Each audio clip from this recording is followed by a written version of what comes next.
নমস্কার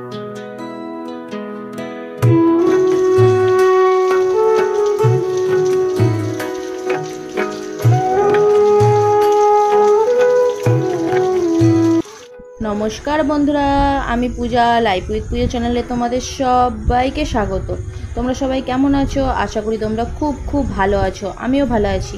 তো আরও একটা নতুন ভিডিও নিয়ে চলে এসেছি তোমাদের সঙ্গে শেয়ার করতে। আর যদি ভিডিওটা ভালো লাগে অবশ্যই কিন্তু লাইক করে দেবে আর কমেন্ট করে জানাবে কেমন হয়েছে।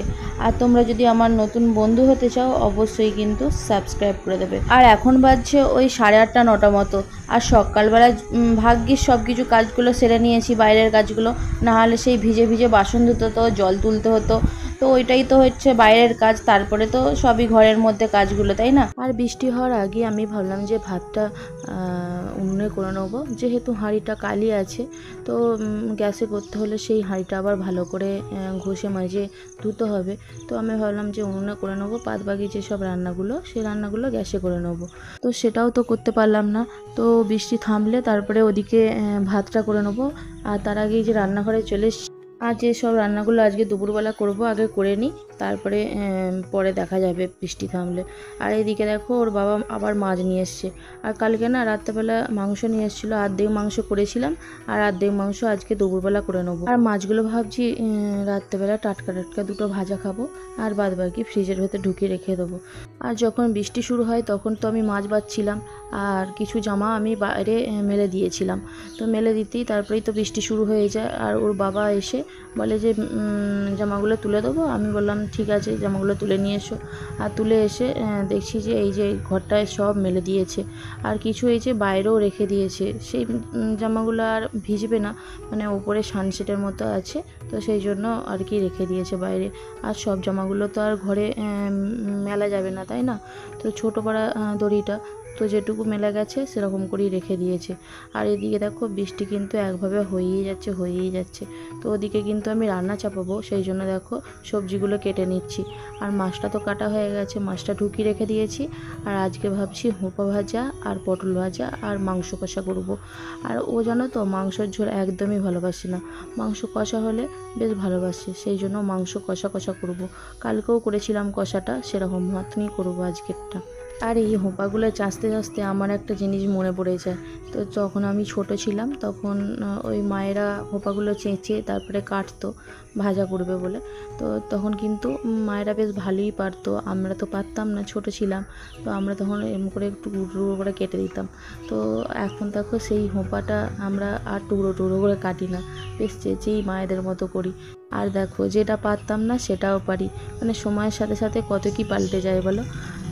তো অনেক তো বক করলাম। আর এদিকে দেখো আমার আনাজগুলো কোটা হয়ে গেছে, আর আনাজগুলো ধুয়ে নিয়েছি। ধুয়ে নেওয়ার পর এই যে পটল ভাজা আর এই হোঁপা ভাজাগুলো করে নিয়েছি। আর ওই তেলেতেই ভাবছি মাংস কষাটা করে নেবো। আর একটু তেল লাগবে, তো তেলটা দিয়ে এই যে 5 ফোড়নটা দিয়ে দিচ্ছি। আর এইটাই জানো তো এই মিক্সিটায় টমেটো, পেঁয়াজ, আদা, রসুন একসঙ্গে বেটে নিয়েছি।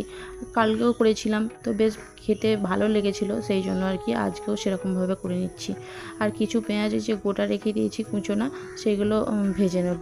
আর বেশিরভাগ পেঁয়াজই কিন্তু আমি বেটে নিয়েছি, মশলাটা একটু বেশিই হবে, মানে পাকটা আর কি, তো সেই জন্য আর কি।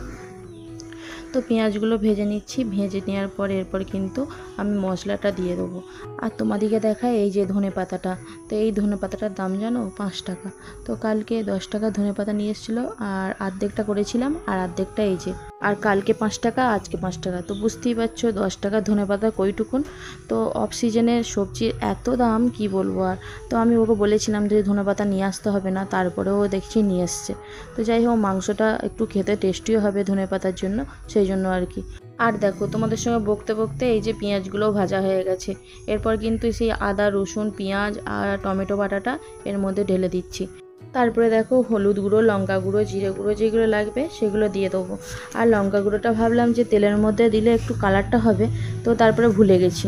তো তারপরে দেখো মশলা ভাজার সময় দিয়েছি।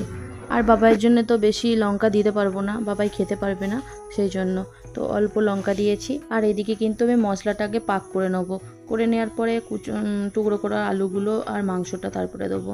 তারপরে আবার কিছুক্ষণ পাক করব।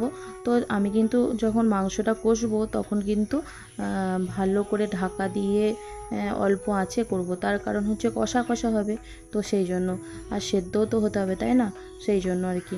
আর ওদিকে কিন্তু এখনও বৃষ্টি থামেনি, বৃষ্টি হয়েই যাচ্ছে। তো মাংসটা এই যে কষতে থাকি, যদি বৃষ্টি থেমে যায় আর তার মাঝখানে যে একবার ভাতটা ফুটে দিয়ে চলে আসবো। তো এক ফুট ফুটে গেলেই ভাতটা অল্প হয়ে যাবে, তারপরে আর এক ফুট ফুটে দিলেই ভাত হয়ে যাবে। তো সেই জন্য আর কি। আর এদিকে কিন্তু এই যে মাংসের আলুগুলো দিয়ে দিলাম, দেওয়ার পরে এবার মাংসগুলো দিয়ে দেবো। আর মাংসর সাথে এই যে ভিনেগারটা দেবো, তার কারণ হচ্ছে মাংসটা একটু ছাড়া ছাড়া হবে আর খেতেও টেস্টি হবে, সেই জন্য। আর আমি ভাবলাম যে টক দই দিয়ে করব, যেহেতু ঘরের টক দই। তো তারপরে ও বললো যে টক দই দিয়ে করতে হবে না, ভিনেগার দিয়ে করবে। তো ভিনেগার দিয়ে এই যে করছি। আর এদিকে কিন্তু মাংসের মশলাটা কষা প্রায় হয়েই গেছে। এরপর দেখো মাংসগুলো এর মধ্যে দিয়ে দিচ্ছি। তো মাংস দেওয়ার সাথে সাথে আবার ভালো করে কষবো। আর ওদিকে তো মাংস কষছিলাম, আর তখনই ভাবলাম যে এতগুলো বাসন পড়ে গেছে, সকাল থেকে চা খাওয়া থেকে মুড়ি খাওয়া থেকে শুরু করে আর রান্নার বাসন সবই তো পড়ে গেছে। তো অনেকগুলো বাসনই হয়েছে।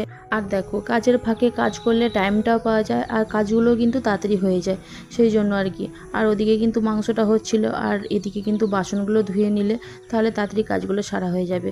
আর আমি কিন্তু ওরকমই করি, মানে কোনো কাজ করছি তার একটু টাইম যদি লাগে তাহলে তার মাঝখানে আর একটা কাজ করে নিই, তো তাতে কাজটা তাড়াতাড়ি হয়ে যায়, সেই জন্য আর। আর ওদিকে কিন্তু আমার বাসনগুলো ধোয়া হয়ে গেছে, আর বাসনগুলো বাসনের রেখে দিয়ে, আর এখন এই যে বৃষ্টিটা থেমে গেছে, আমি এবার ভাতটা এক ফুট ফুটিয়ে দিই।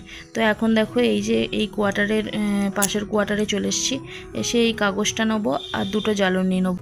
আর দেখো, জাল দিতে এসে দেখছি উনুনের এই অবস্থা, তো দেখতে পাচ্ছ, মানে উনুনের ভেতরে জল ঢুকে গেছে। আর যেটা ভয় পাচ্ছিলাম সেটাই হয়েছে। তো উনুনের ভেতর থেকে জলটা বার করেছি, বার করে পরে এরপর ভাতে জালটা দিচ্ছি। আর ভাতে জালটা তো দিচ্ছিলাম, তখন দেখতে পাচ্ছ ধোঁয়া হচ্ছে কেমন, একদমই কিন্তু উনুন জ্বলছিলই না। তো উনুনটা তো ভিজে গেছে আর এতখানি জল জমেছে, তো আর উনুনটা জ্বলে, সেই জন্য দেখো আমি ভালো করে একটু উনুনটা কাগজ দিয়ে ভালো করে জ্বালছিলাম। তো বহু কষ্টের পর তারপরে উনুনটা তারপরে জ্বলতে শুরু করেছে, জানো তো। তো প্রথম তো একদমই জ্বলছিল না, প্রচুর ধোঁয়া হচ্ছিল। আর আমার বিরক্ত লেগে যাচ্ছিল যে আর উনুনে রান্না করব না, গ্যাসেই নিয়ে চলে যাই। তো তারপরে ভাবলাম যে না, উনুনেই রান্না করে নিই। আর তো শুধু ভাতটাই হবে, তারপরে তো সব রান্না হয়ে গেছে। আর ওদিকে কিন্তু ভাতটা আমি এক ফুট ফুটিয়ে দিয়ে চলে এসেছি। এসে এই যে মাংসটা নামিয়ে নিয়েছি। আর যে এটা হচ্ছে বাবাইয়ের, আর এইটা হচ্ছে আমাদের বলতে আমি আবারও একটু লঙ্কা তেল দিয়ে ভালো করে মাংসটা করে নিয়েছি। আর ওর বাবা একদমই কিন্তু আজালা খেতে চায় না, সেই জন্য। আর ঘরে ছোট ছেলে থাকলে এই সমস্যা, জানো তো, মানে ওর জন্য আলাদা করতে হয়, আমাদের জন্য আবার আলাদা করতে হয়, তো টাইমটা একটু বেশিই লাগে। তো যাই হোক, কিছু করার নেই, ছোটো ছেলে তো ঝাল খেতে পারবে না, তাই না। আর ওদিকে কিন্তু আমার রান্নাবান্না তো হয়ে গেছে, আর এইদিকে বাইরে এসে দেখছি হালকা হালকা রোদ উঠেছে।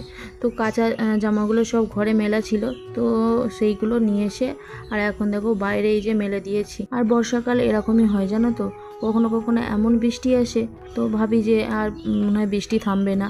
আর কখনো কখনো আবার এমন রোদ দেয়, তো আবার ভাবি যে বৃষ্টি আর আসবে না, তো এরকমই হয়। তো এখন কিন্তু আমি জামাগুলো সব মেলে দিয়েছি, মেলে দেওয়ার পর ঘর মুছে বাবাইকে স্নান করিয়ে খাইয়ে আর আমিও স্নানটা করে নিয়ে এখন এই যে বসে আছি। আর আমাদের কিন্তু খাওয়া দাওয়া হয়ে গেছে, ওরা বাপ বেটা দুজনে মিলে ঘুমাচ্ছে, আর আমি এই ঘরে এসে বসে আছি। তো চলো, ভিডিওটা কিন্তু এখানেই শেষ করছি, কালকে একটা নতুন ভিডিও নিয়ে চলে আসবো তোমার শেয়ার করতে। Tata, bye bye.